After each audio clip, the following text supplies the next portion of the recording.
The episode begins with Beryl admits that the start of this new chapter brought him plenty of headaches, but fate has already decided he's going to remain an instructor whether he likes it or not. While he wonders whether he'll ever be reunited with his wife, Hant interrupts him with an urgent request. The students need new techniques since they've mastered one-on-one duels but haven't touched one-on-one combat yet. To make that happen, Hant explains, they'll need one more sparring partner. Everyone volunteers on the spot, and Alicia is especially eager to step in. Beryl shuts her down immediately, saying he refuses to train that way with a commander. Alicia's face falls, but Beryl presses on with the lesson anyway, warning his students never to plant themselves in one spot in front of an opponent. Constant repositioning, he tells them, is what keeps an enemy off balance, a piece of advice that leaves the whole class visibly impressed. That's when Lucy crashes the training session, teasing that she wants to see this theory in action, and immediately launches a flurry of attacks. Beryl deflects every single one without breaking a sweat. Lucy shrugs it off, claiming she just wanted to test a brand new spell, and Beryl grumbles that she's clearly lost her mind trying to cut him down like that. In truth, Lucy had only come by to talk to Alicia, and the two women left together, with Beryl left muttering that this girl never stops giving him trouble. Cut to Beryl's home, where he's sharing a meal with Mevi. Dinner wraps up, and he casually tells her she should take off her uniform for the night, a comment Mevi brushes off, insisting he doesn't need to worry about her appearance. Lucy shows up again moments later, this time with Faisal in tow, and reminds Beryl about the Magic Institute she'd mentioned before. Faisal was set to teach sword magic there. Beryl recalls the details and admits that while Faisal is a genuinely brilliant swordmaster, and Mevi a wonderful mage in her own right, the Faisal has one glaring weakness. She's terrible at actually teaching. The room goes quiet in disbelief. Beryl initially worries Mevi can't afford to enroll, but Lucy waves the excuse away, offering to cover the class for free if needed. That's enough to make Mevi blush, and Beryl jokes he's never seen her look so flustered. Then Lucy drops the real ask. She wants Beryl himself to come teach swordsmanship at the academy, insisting nobody wields a blade better than he does, while Faisal handles the magic side. She frames it as a one-week trial, promises solid pay,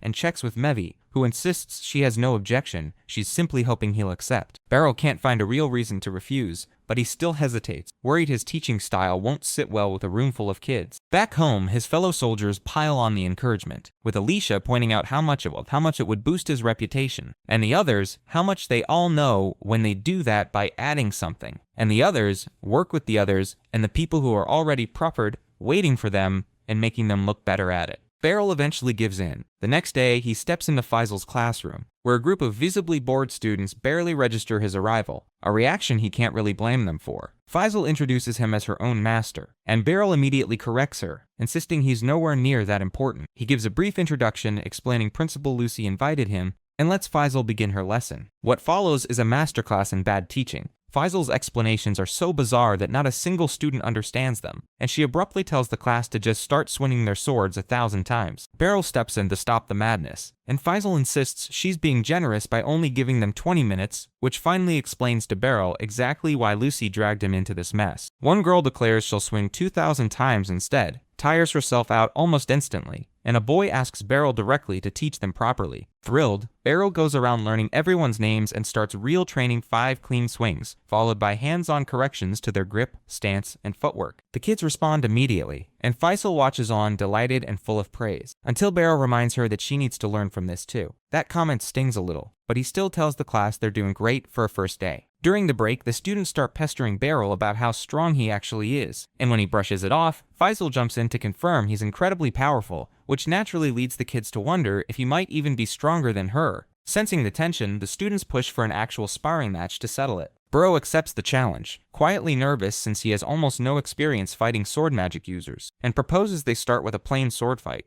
No magic involved. The duel that follows is fast and fierce, stunning every student watching. Beryl notices just how far Faisal has grown compared to her dojo days, and she still remembers every lesson he ever taught her. When she finally unleashes her magic, Beryl holds his ground, slicing through each spell she throws much to her expectation, and Mevi's proud gaze from the sidelines pushes him to give it everything he has. In the end, he disarms Faisal with a well-timed throw and pins the win. Faisal admits her technique was genuinely incredible, and even though she predicted the outcome, she says she loved every second of the fight. A student points out the win looked a little unconventional, but Faisal shrugs. In real battle, results matter more than style. The lesson lands perfectly. Sword magic is only ever a part of the equation. Swordsmanship itself remains the real foundation. The students beg Beryl to keep teaching them, showering him with a level of respect he hasn't felt in years. That night at home, Beryl gently checks in on Mevi, admitting her behavior in class seemed a little off. She insists she was just embarrassed by how little she understood, nothing more. Beryl reassures her that Faisal is exceptional, and that Nevi has every bit of potential to become just as strong, maybe even stronger than either of them one day, if she keeps at it. Nevi jokingly calls out his habit of blaming everything on his age, before heading off to study, leaving him with the dishes. Elsewhere, Lucy teases Faisal for losing yet again despite her magical edge, and Faisal credits it entirely to her teacher's brilliance. When Lucy asks about Beryl's job offer, Faisal confirms he'll accept, since he genuinely loves teaching. The two drift into one final exchange about what it truly takes to carry the title of Master Swordsman, and on that note,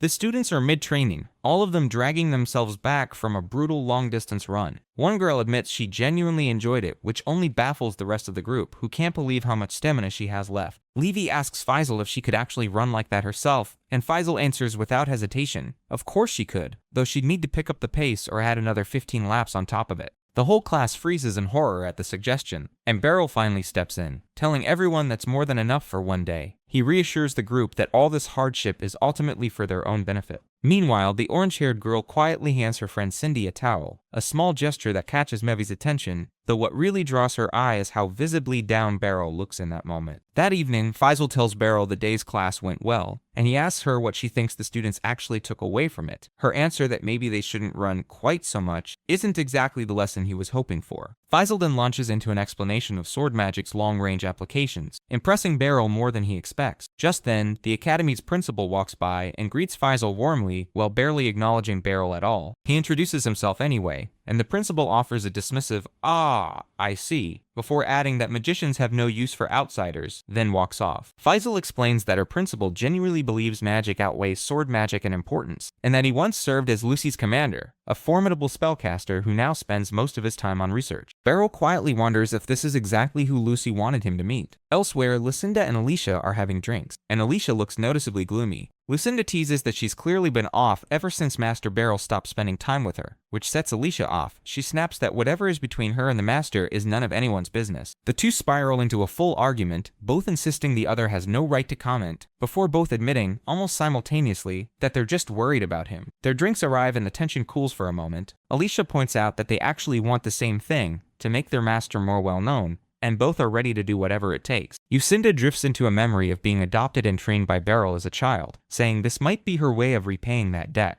Alicia agrees completely, right up until she orders 2 more rounds, and the two immediately start bickering again over who gets to pay, each insisting she's the one closer to their master. The next day, classes wrap up and Beryl is thinking about grabbing a bite when a woman approaches, clearly wanting to talk to him. The scene shifts to lunchtime, where Mevi is quietly eating a noticeably small meal. The orange-haired girl sits beside her, spots the tiny portion, and asks if that's really enough food for someone training as a swordwoman. Before Mevi can answer, she accidentally spills some of it on her clothes. The girl apologizes immediately, cleans it up, and reassures her it'll come out fine once washed at home. Mevi is about to thank her when the others call the girl Cindy over to sit with them instead. That's when Master Beryl arrives for dinner with the same woman from earlier, clearly out of his element in this setting. She can tell he's uncomfortable and tells him to relax, though internally he admits there's no chance of that happening. She asks how his classes are going, and he says they're fine, though he still hasn't grasped magic himself. When she mentions hearing that Mevi takes classes too, Beryl confirms it, and asks how she's doing in her other subjects. The woman says Nevi is giving it everything she has, a little awkward socially, but trying hard regardless, and Beryl is quietly touched by the praise. He asks what kind of magic she specializes in, and she reveals it's defensive magic, which she also teaches. Assuming he won't understand any of it, Beryl hesitates, but she insists he try it firsthand, extending her hand and asking him to hold it. Beryl turns beet red, but goes along with it. She tells him to squeeze as hard as he can, and no matter how much force he applies, her hand doesn't budge an inch, feeling like solid stone. She explains that the more skilled the caster, the wider the defensive field becomes, and Beryl walks away having genuinely experienced the technique himself. Later, the students argue over who among them is truly the best, while Mevi sits quietly on the sidelines. The group agrees that none of this smooth training would even be possible without Master Beryl. Cindy turns to Mevi, noting she seems to know him unusually well, and the group grows curious, pressing her for details. Mevi freezes up, too embarrassed to explain, until the orange-haired girl steps in to change the subject, announcing that her birthday is this weekend. When the others assume she'll head home to celebrate, she admits her parents are simply too busy this time. Everyone showers her with congratulations, everyone except Mevi, who can't bring herself to say it, ashamed of her own hesitation. Quietly, Mevi asks if she can borrow the handkerchief the girl had used earlier. Back at the academy, the teacher tells Beryl that short-range magic is a fairly new concept, and she genuinely believes it holds a lot of promise, adding that she has real faith in him. Beryl enjoys the time spent with her before church bells signal a scene change. He's now with the local priest, who gives him some donated clothing. Beryl thanks him, but the priest insists it's really they who should be thanking him for staying. Over tea, an older bishop reflects on past mistakes, and the show briefly flashes back to Season 1's events for viewers catching up. The country has undergone major reform, several holy institutions have been rebuilt, and numerous officers and commanders have been replaced, including the treacherous vice commander,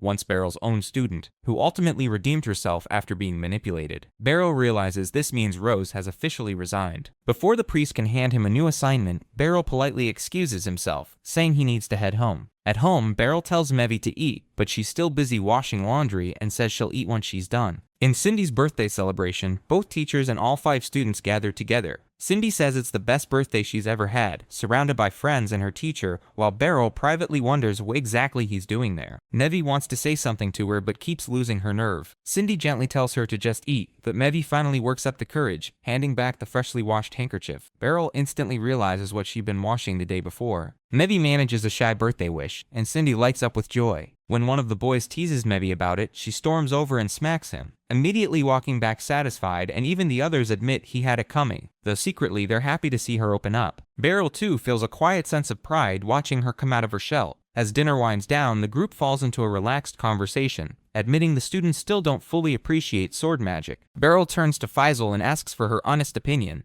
and she admits she simply loves swinging a sword, but there's another reason too. She recalls her old training under Beryl, how he used to praise her and believe in her, and how that encouragement always pushed her to work harder. Saying it out loud catches her off guard, and she realizes she's never once praised her own students the way he praised her. Something ignites in her, and she resolves that if her master calls her master, she needs to actually live up to that name, a moment the rest of the group can't help but admire. Just then, noise erupts from outside. Beryl orders the students to stay put while he and Faisal go investigate. The kids clearly rattled by the sudden interruption. Outside, the sound turns out to be a teacher screaming, and they find several people badly injured. When asked what happened, the survivors explain they were ambushed out of nowhere, and that their magic has completely stopped working. Faisal tries casting a spell herself, only to find she can't either, and the two realize they're dealing with something far bigger than expected. Sensing something charging toward them, the injured scatter and a shadow wolf suddenly emerges right in front of them. The sight of it leaves Master Beryl visibly shaken, and on that unsettling note,